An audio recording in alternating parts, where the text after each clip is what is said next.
Les apports. Les apports, capital social, action. Apport. On peut réaliser des apports en numéraire, en nature, en industrie. Et on va être attentif à l'origine des apports. En général, on n'est pas attentif à l'origine des apports au sein d'une SAS. Moi, je le suis et on va voir pourquoi. Les apports en numéraire, en nature, en industrie. Origine des apports, s'agit-il d'un apport d'un bien propre, d'un bien commun, d'un bien individu? S'agit-il d'un apport en pleine propriété, en usufruit, en nue propriété? Et on finira par un panorama sur les conséquences fiscales d'un apport. Mais bon, comme ce n'est pas spécifique à la SAS, je traite de ce sujet dans la formation fiscalité du chef d'entreprise. Je rappelle les différences entre la SARL, la société anonyme et la SAS. Donc, vu le capital faible, je reviendrai sur l'intérêt du capital faible. Donc, le capital à 1 euro possible pour la SAS, alors que c'est impossible pour la société anonyme.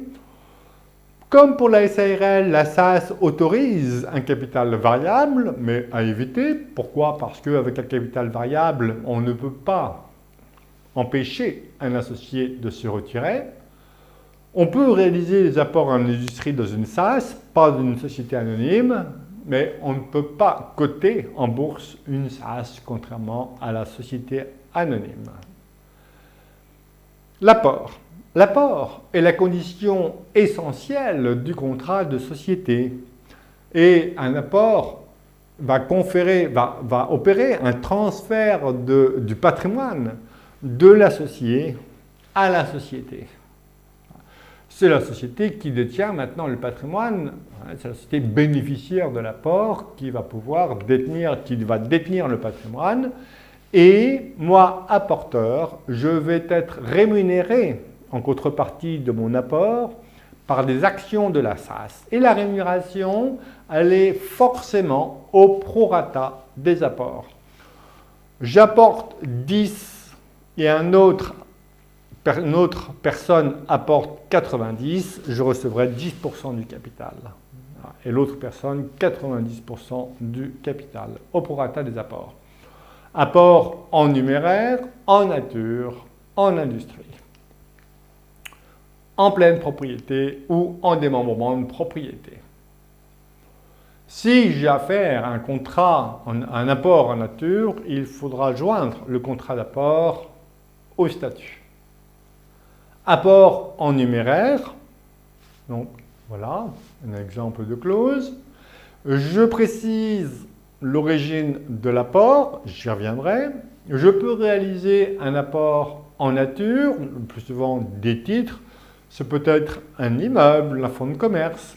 Si c'est un immeuble ou une société à prépondérance immobilière, attention au droit de préemption de l'immeuble, par exemple, voire du fonds de commerce également, avec des publicités particulières pour l'apport d'un fonds de commerce. Attention à la valeur de l'apport. D'ailleurs, on va voir que dès lors qu'il dépasse un certain montant, cet apport devra être valorisé par un commissaire aux apports extérieur à l'entreprise, qui ne soit pas la même personne que le CAC de l'entreprise. Vous savez, le chef d'entreprise, quand il vend son entreprise, elle vaut très cher. Quand il donne son entreprise, elle vaut pas cher.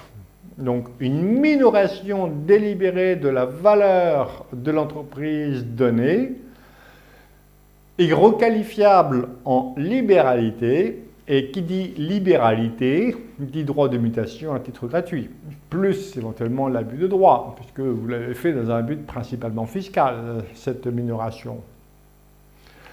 Concernant les droits de mutation à titre gratuit, comme vous, quelque part, vous avez constitué une libéralité imposable dans la société bénéficiaire, comme il n'y a pas de liens familiaux entre le donateur et le donataire, c'est une taxation à 60%. Ça fait mal, plus éventuellement les pénalités de l'abus de droit de 80%. Le commissaire aux apports est choisi parmi les commissaires aux comptes inscrits à l'ordre et il est obligatoirement désigné à l'unanimité des actionnaires, à défaut par une décision de justice. La mission du commissaire aux apports est d'établir le rapport qui établit la valeur, donc, et établit le rapport avec cette valeur donc, de chaque apporteur. Et il va apprécier accessoirement les avantages particuliers. Je reviendrai sur la procédure des avantages particuliers. Voilà, et on va établir le rapport en annexe des statuts, et puis sinon on ne pourra pas immatriculer ou faire les modifications statutaires, ça va bloquer. Donc voilà une disposition applicable à la SAS, applicable aussi à la société anonyme. Donc la nomination à l'unanimité du commissaire aux apports par les actionnaires ou les futurs actionnaires. Et ici, un exemple de statut de contrat d'apport.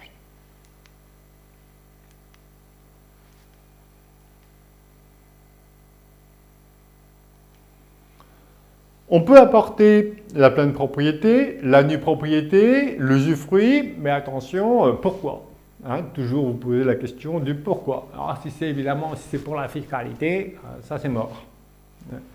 On va voir des schémas d'optimisation fiscale. Tu parles d'optimisation fiscale avec une pénalité de 80%, je n'ai rien économisé du tout. L'usufruit concédé à une personne morale ne dure que 30 ans. Alors je peux faire des apports isolés de la nue propriété ou de l'usufruit. Et l'apporteur va en principe devoir, parce qu'on va le voir tout à l'heure, va devoir recevoir des actions en pleine propriété. Pourquoi? Parce qu'un apport doit conférer obligatoirement la qualité d'associé, d'actionnaire.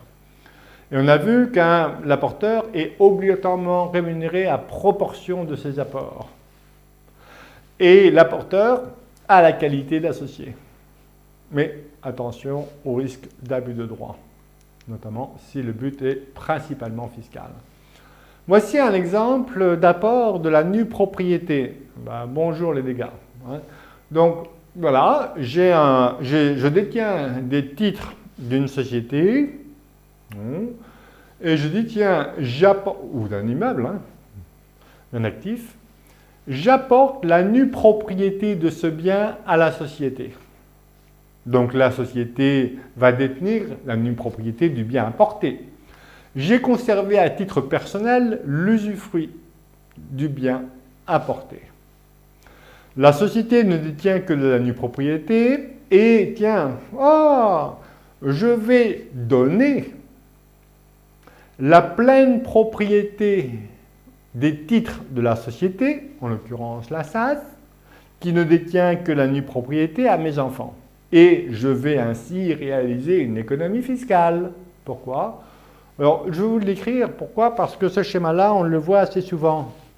Moi, je fais jamais. Je ne vais jamais sur ce terrain-là parce que vous allez voir, à vous de juger. Ce n'est pas parce que je n'y vais pas qu'il ne faut pas y aller. Mais chacun a ses propres limites. Chacun apprécie son propre risque. C'est une question de personnalité. Et puis moi, j'aime mon épouse, j'ai envie de rester chez moi, pas en prison et qu'elle m'amène des oranges. Elle fait de très bons jus de fruits, mais quand même, voilà ce qui va se passer. Regardez. J'apporte la nue propriété d'un portefeuille ou de titre de société. On va rester dans les titres de société. Donc, j'apporte la nue propriété d'un actif, de la nue propriété de titre de société à une société. Je conserve l'usufruit de ce bien. La société détient la nue propriété apportée. Et ensuite, je donne la pleine propriété des titres de cette société-là. Alors ce schéma-là, il est utilisé pour réaliser des économies fiscales. Et quand je pars, vous voyez, des économies fiscales, pour moi, déjà, je suis à risque, puisque je rappelle que l'abus de droit, c'est le but principalement fiscal. Là, pour raconter une histoire, il va falloir que j'invente je ne sais quoi. Alors que moi, je n'invente pas l'histoire. Je pars, c'est pour ça, j'écoute attentivement la personne, et après, j'ai un schéma juridique qui s'accorde aux objectifs de la personne. Je ne fais pas l'inverse. Il y en a beaucoup de personnes, de fiscalistes, qui disent « Ah, tiens !» et après ils disent « Ah, comment on va l'expliquer ?» Pour moi, d'ailleurs quand je fais des cours, mais comment on l'explique ça, ce schéma optimisant que tu regardes? Je dis bah, il faut écouter la personne, il faut écouter l'histoire. Il faut écrire des contes, pas des contes, des histoires vraies. Et puis, je dépose tout auprès de l'administration fiscale, dans les statuts d'ailleurs. Tout ça, on va le voir, hein, je mets tout ça dans les statuts. Donc voilà, l'économie fiscale, elle est redoutable. Première économie fiscale. Alors vous voyez, lorsque la valeur d'un droit démembré, ici la nue propriété, quand j'apporte, on a l'impôt sur la plus-value, hein, normalement. Mais vous allez voir qu'on n'aura pas l'impôt sur la plus-value puisqu'on a donné. La valeur de la nue propriété, elle peut être évaluée selon soit le barème fiscal, le 669 du Code général des impôts, ou selon la valeur économique, ce qu'on appelle la valeur économique, c'est-à-dire la valeur vénale, le prix du marché. Les droits, le barème fiscal ne s'impose que pour les mutations à titre gratuit, donation, succession. Je reçois la nue propriété, c'est le barème 669, le barème fiscal qui va s'appliquer. Si j'apporte ou je vends, c'est une mutation à titre onéreux. Et là, je dois prendre la valeur économique, la valeur vénale. Je ne vais pas vendre ma nue propriété au barème fiscal, ça n'a pas de sens. Ce n'est pas la fiscalité qui va me dire vous devez vendre. Donc je prends la valeur du marché. Alors, si j'ai 55 ans, je vous donne un exemple. Si j'ai 55 ans, la valeur fiscale de la nue propriété est de 50% de la valeur en pleine propriété. Si le bien, la rentabilité du bien est de 6% l'an, pour une entreprise, 6% l'an, c'est pas terrible, hein? Bon, enfin bref, c'est pour ça que c'est un schéma optimisant, vous allez voir. La valeur économique de la nue propriété, en fait, il est de 25% de la pleine propriété. Ça veut dire que si j'ai un bien en pleine propriété qui vaut 200, la valeur fiscale à 55 ans, c'est 100. Et la valeur économique à 6% l'an, c'est 50. Alors regardez. En fait, je voulais transmettre la nue propriété d'un bien à mes enfants. Normalement, si le bien vaut 200, la base taxable, le droit de mutation à titre gratuit, c'est 100. Ah oui, mais non, je ne vais pas faire ça. Je vais plutôt, avant de donner la nue propriété, je vais apporter la nue propriété. Je vais apporter la nue propriété. Si c'est un apport, c'est une mutation à titre onéreux. Donc, je vais échapper au barème fiscal. Vous voyez, pas payer d'impôt. Échapper, pas payer d'impôt. Échapper au barème fiscal. Je vais recourir à la valeur économique. Donc, je valorise ma nue propriété 25.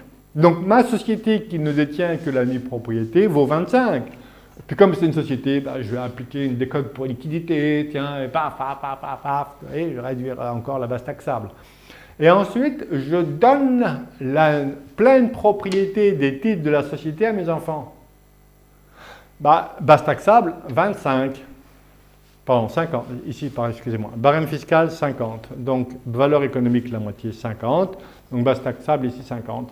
Mais il y en a qui se disent, ah ben non, je vais encore réduire la base taxable. Pourquoi? Parce qu'au lieu de donner la pleine propriété des titres qui détiennent la nue propriété, moi, je veux donner que la nue propriété des titres. Donc, c'est pour ça qu'on arrive à 25. J'ai fait un raccourci. Donc, pourquoi? Parce que je donne la nue propriété d'une société qui ne détient n'importe quoi. Là, c'est de l'abus de droit, c'est sûr. Il y en a qui vous disent non. Bon, ils font ce qu'ils veulent. Chacun fait ce qu'il veut. Voilà. Mais les conseillers sont les payeurs. Et regardez en plus, j'ai encore une optimisation fiscale derrière. Pourquoi? Parce que, faites attention, parce que quand on fait ça, quand on ne donne que la nue propriété, on efface que la plus-value relative à la nue propriété donnée. Alors qu'une donation en pleine propriété efface la totalité de la plus-value. Vous allez me dire, oui, mais là je suis usufruitier, mais moi je sais que donner la pleine propriété est garder, c'est pas si grave que ça. Donc, pour optimiser la fiscalité, il faut que l'usufruitier meure. Elle est belle l'histoire. Tiens, vous optimisez si vous mourrez. Peut-être d'autres schémas d'optimisation que de mourir. Enfin, je ne sais pas, mais je me pose la question. C'est le 1133 du Code général des impôts qui dit lorsque l'usufruit s'éteint pour reconstituer la pleine propriété, il n'est dû aucun droit de démutation à titre gratuit ni d'impôt sur la plus-value. Bon. Mais faites attention parce que si vous voulez restructurer l'entreprise et notamment apporter à une holding, on ne sait jamais, vous êtes ou vendre l'usufruit, eh ben, il y aura l'impôt sur la plus-value sur l'usufruit parce que vous n'avez pas éteint la plus-value. Vous avez donné que la nue propriété. C'est une catastrophe. Et alors il y en a qui disent, ah ben, c'est simple, regardez, il y en a qui vendent leur entreprise, vendent, et puis ensuite, éventuellement, qui meurent ou qui donnent. Vente IPV, impôt sur la plus-value, et je donne droit de mutation à titre gratuit, ou je meurs, droit de mutation à titre gratuit. Donc, deux impôts. Il y en a qui disent, non, moi je ne veux pas deux impôts. Donc, au lieu de vendre, en fait, je veux donner. Déjà, vous voyez que l'intention libérale, on peut s'interroger sur l'intention de la donation. Elle est pour éviter l'impôt sur la plus-value. Donc, je donne la nue propriété et au moment de l'acte de la donation, j'inscris qu'en cas de vente de l'entreprise, eh bien, on va reporter le démembrement sur la somme d'argent. Et quand il y a un démembrement sur une somme d'argent, en principe, c'est un quasi-usufruit. 587 du Code civil, les choses dont on ne peut faire usage sans les consommer, telles que l'argent, les grains, les liqueurs. L'usufruitier a le droit de s'en servir, à charge d'en conserver la substance et de rendre la même chose à son décès. En plus, il y a une créance de restitution. Je passe. Donc, vous voyez qu'au lieu d'avoir IPV et DMTG, je donne la nue propriété, j'ai DMTG, droit de mutation à titre gratuit, mais seulement sur la nue propriété. J'apporte la nue propriété, j'ai l'impôt sur la plus-value, mais la donation a effacé la plus-value. Mais si j'apporte l'usufruit, impôt sur la plus-value sur l'usufruit, donc c'est pas du tout optimisant, c'est ce que font la plupart des personnes. Donc ça, c'est pas bon. Voilà. Donc plus l'abus de droit derrière. Voilà. Je fais pas.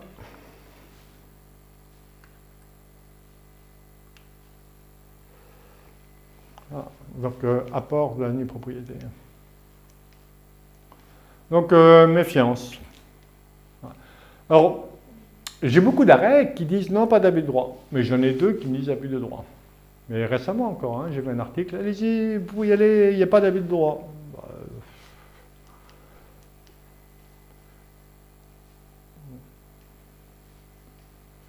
Alors, un autre schéma aussi qui pourrait consister à l'apport de l'usufruit, simple à une société.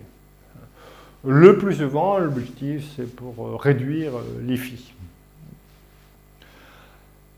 Selon l'administration fiscale et une partie de la doctrine, ils disent oui, on peut très bien en fait reporter le démembrement de propriété. J'apporte l'usufruit, je reçois l'usufruit de la société bénéficiaire de l'apport. Bénéficiaire de l'apport en usufruit. Le nu propriétaire reçoit la nue propriété des titres bénéficiaires de l'apport. Selon le schéma de la subrogation conventionnelle. Subroger, ça veut dire remplacer. L'administration fiscale a dit c'est possible, ça paraît possible. Mais non, je dis non. Pourquoi? Parce qu'on a vu que, indirectement, le Code civil me dit que la part de chaque associé dans le capital est à proportion de ses apports. Ça veut dire que, et en plus, deuxième affirmation, c'est que on a vu, selon l'arrêt de la Cour de justice européenne, que l'usufruitier n'a pas la qualité d'associé. Donc forcément, un apport doit être rémunéré soit par la pleine propriété, soit par de la nue propriété, qui confère la qualité d'associé. Voilà. Et il y en a qui me disent, c'est pas grave, l'administration fiscale l'autorise. Certes. Mais, donc, c'est pas l'administration fiscale qui va attaquer. Mais qui peut attaquer? Qui peut être le yen? Le nu propriétaire, ou son conjoint, plaisant, mais enfin bon. Donc, le nu propriétaire pourrait même réclamer, je pense, on n'a pas de jurisprudence, mais c'est pour ça que je ne fais pas, il pourrait réclamer la nullité de la société. Ça fait mal, quand même. Et là, l'administration fiscale elle dit, tiens, il y a des choses à prendre. Nullité, les effets de la cessation d'entreprise, voilà. Donc on peut éventuellement reconstituer le démembrement de propriété, bien sûr, mais par une procédure d'échange. Apport en industrie. L'apport en industrie, c'est de valoriser un savoir-faire sans avoir à recourir à un contrat de travail. Bon, Alors, on va le prévoir dans les statuts, mais maintenant, la SAS offre une telle souplesse pour tirer plein d'avantages en fonction des objectifs de la personne. On va le prévoir, mais on ne va pas le pratiquer pratiquement, sauf si la loi venait à changer, en fait. Hein.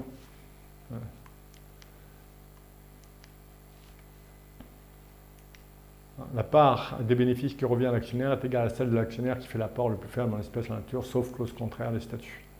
Et pas de rapport du CAC, contrairement à un apport en nature. Et je vais mettre cette possibilité même si je n'y recours plus. L'origine des apports. Donc, moi je vais le préciser dans les statuts, l'origine des apports, on va le voir. L'apport est un propre. Bon. Pas de difficulté. Si j'arrive à le prouver à un moment donné, hein, que le bien apporté est un propre, les actions sont des propres. J'apporte des biens communs.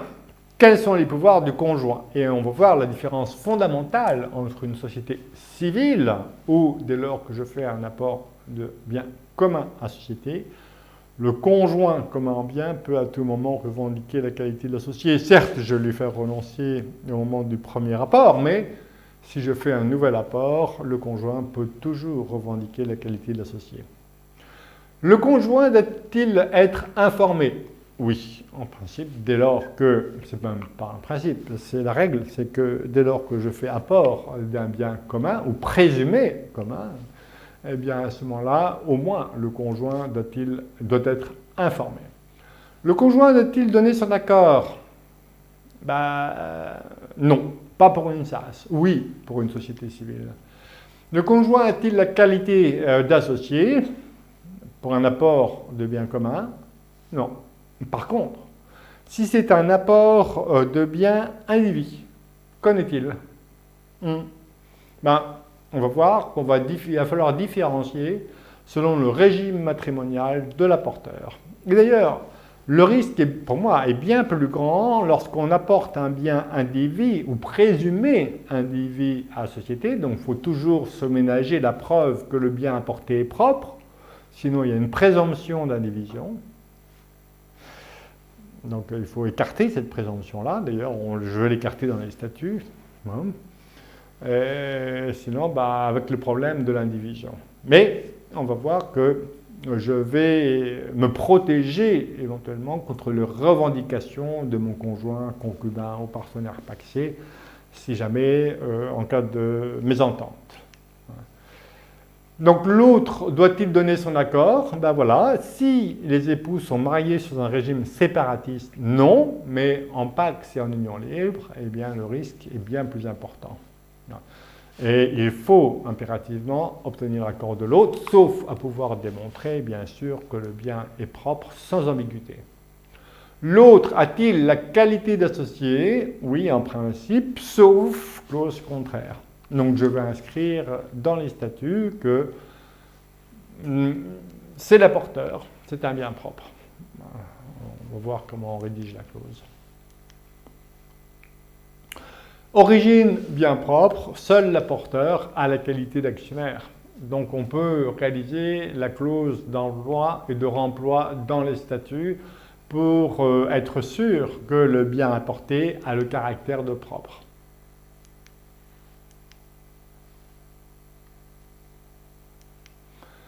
Voilà un exemple de rédaction des statuts. Avec une clause facultative, ça dépend de l'entente. Le conjoint reconnaît expressément que le bien apporté a le caractère de propre. On apporte des biens communs ou dont on pourra apporter la preuve ultérieure que le bien est commun. Faut-il informer le conjoint? Oui, voilà. Avec justification dans les statuts. Tant pour la SAS que pour la SARL. Donc tant pour les actions que pour les parts sociales. Cour de cassation de 2011. Faut-il l'accord du conjoint? Non. S'il s'agit notamment de vendre ou d'apporter des titres d'une SAS, des actions d'une SAS qui font partie de la communauté, mais dont j'ai seul la qualité d'actionnaire. Il n'y a pas de nécessité d'avoir l'accord du conjoint. Alors que si j'apporte des parts sociales, SARL, société civile, il faut obligatoirement l'accord écrit du conjoint. Donc attention aussi. On va voir que finalement, le pouvoir de nuisance du conjoint, partenaire ou concubin est bien plus grand lorsqu'il s'agit de parts sociales que d'actions. Donc il faut l'accord du conjoint pour l'apport de biens appartenant à la communauté, donc de droits sociaux non négociables. Droits sociaux non négociables, s'il s'agit de parts sociales. On va voir la différence entre un droit social négociable, non négociable. Ça n'a plus de sens aujourd'hui, mais la loi le distingue toujours. Donc pour l'apport de fonds de commerce, d'immeubles également.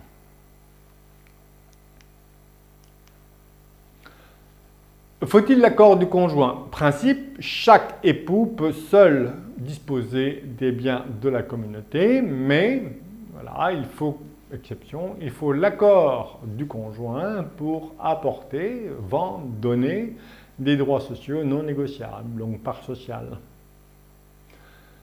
On peut apporter des actions sans l'accord de l'autre? Ben non, pour la SARL ou pour la société civile, oui, pour la SAS. L'autonomie patrimoniale des époux communs en bien.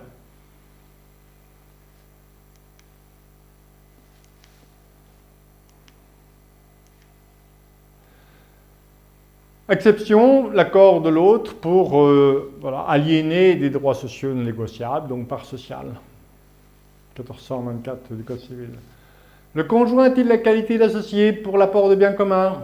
Donc, en principe, on l'a vu pour la société civile, oui, sauf si le conjoint renonce à la qualité d'associé, par exemple, alors que pour la SAS, il n'y a pas de possibilité pour le conjoint commun en bien de revendiquer ultérieurement une qualité d'associé. C'est la grande différence entre la SAS et société civile. Voici la différence.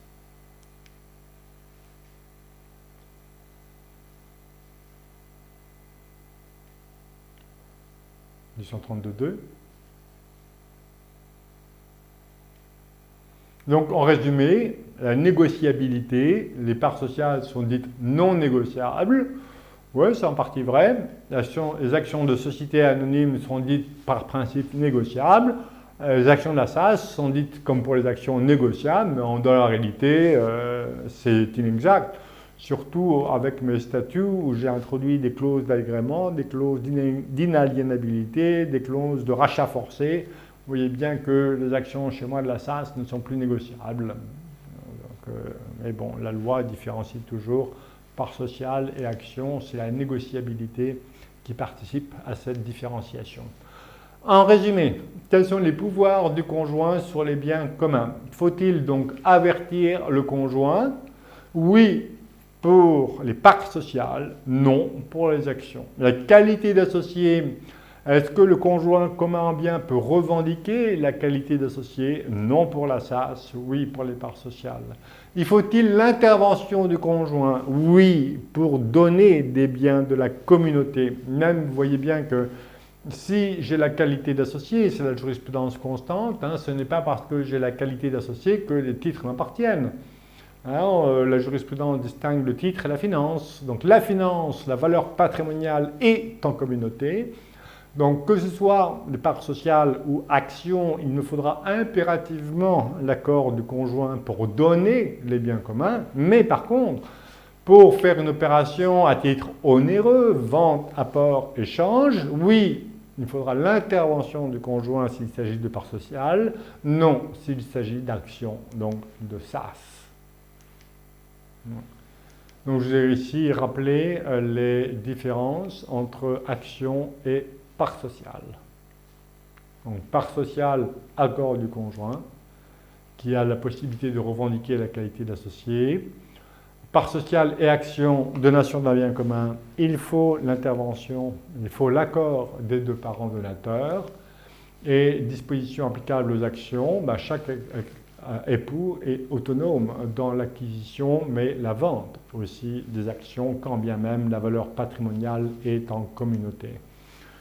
Et voici les dispositions applicables aux parts sociales, mais non pas aux actions, donc l'avertissement du conjoint et l'accord du conjoint pour les cessions, les mutations à titre onéreux.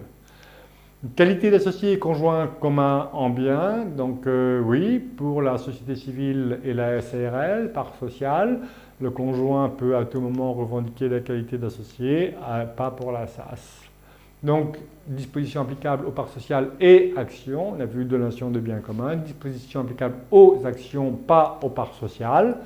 Ben, chaque époux peut librement à l'autonomie patrimoniale pour céder ou vendre.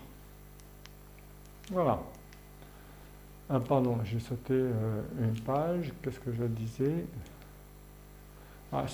Statut, donc origine des apports. Je précise toujours l'origine des apports.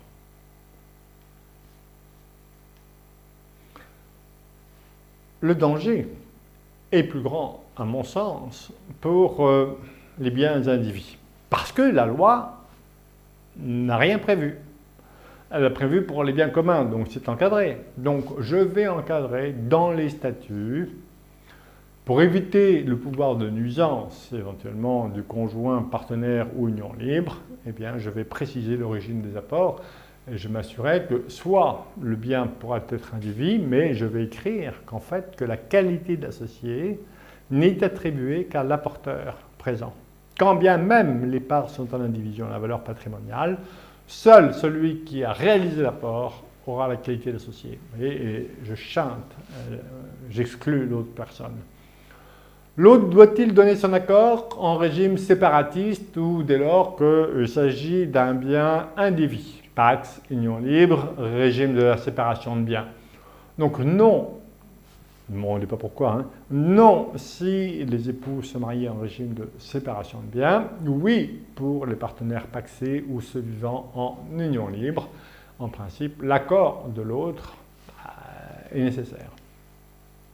L'autre a-t-il la qualité d'associé? En principe, oui, sauf précision contraire dans les statuts. D'ailleurs, je vais indiquer dans les statuts que l'apport l'apport indivis peut être rémunéré soit par les actions indivises qui deviennent indivision, soit par des actions en propre.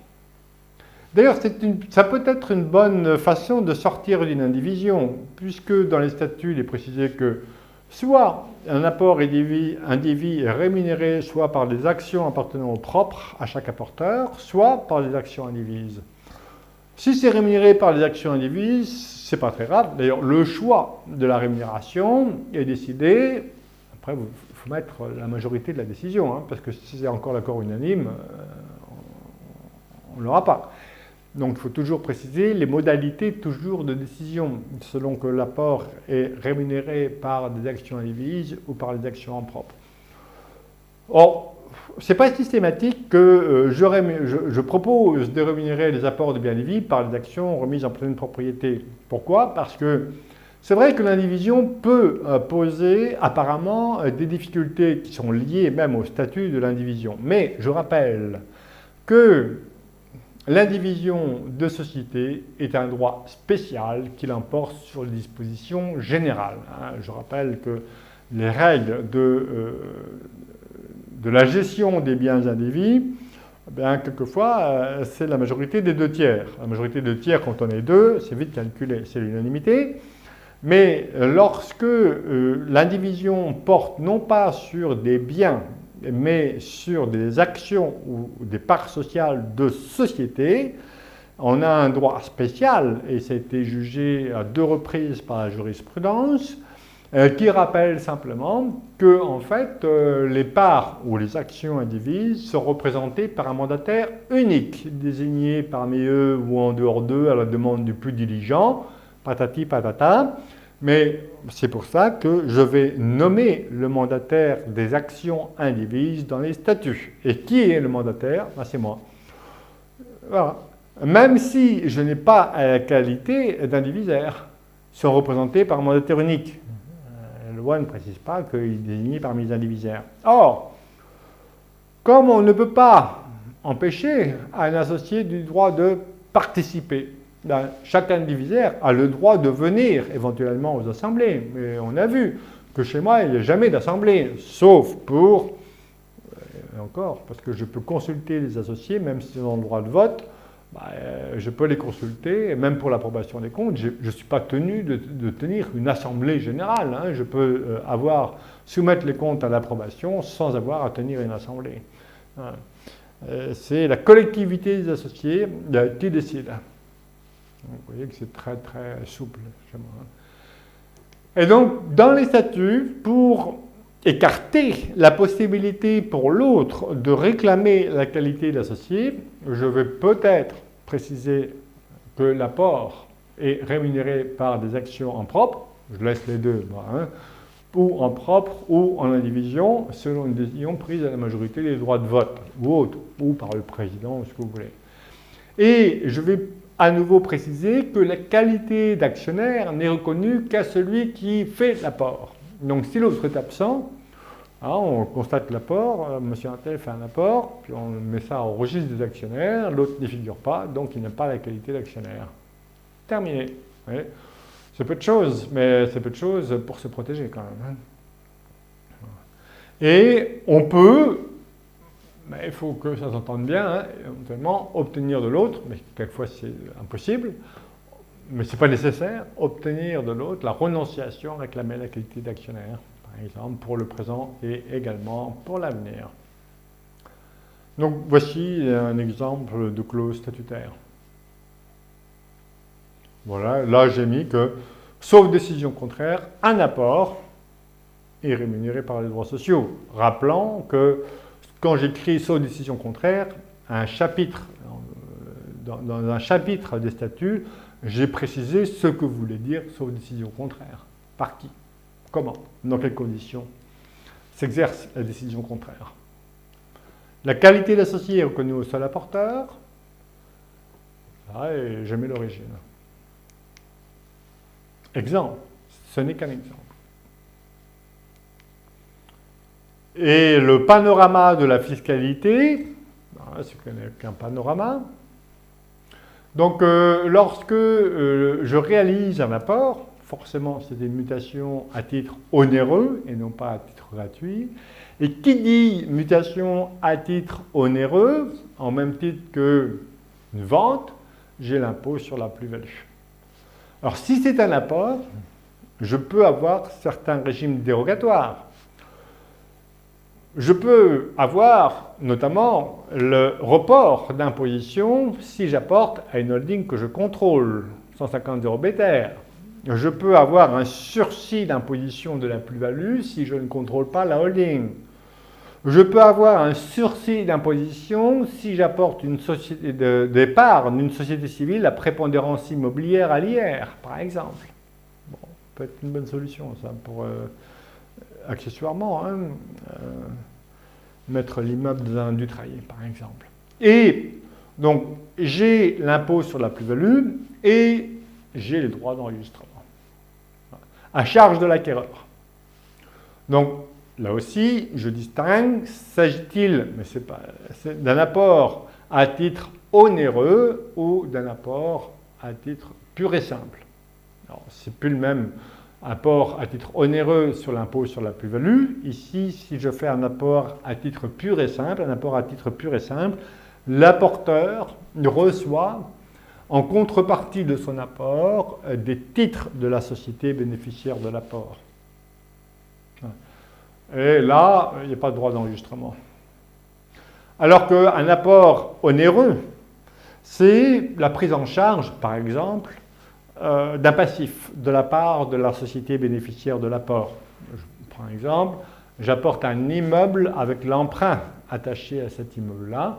Vous voyez bien que la prise en charge de la dette par la société holding, ou par la société bénéficiaire de l'apport, eh bien, c'est les droits d'enregistrement qui vont s'appliquer, en fait. Et puis, il peut y avoir un apport mixte. J'ai mis ici un résumé des droits d'enregistrement. Donc, d'abord, pour les apports purs et simples, donc en principe gratuits. Et les apports, ici, à titre des apports onéreux, donc un principe des droits d'enregistrement proportionnel de 5%. C'est plus cher.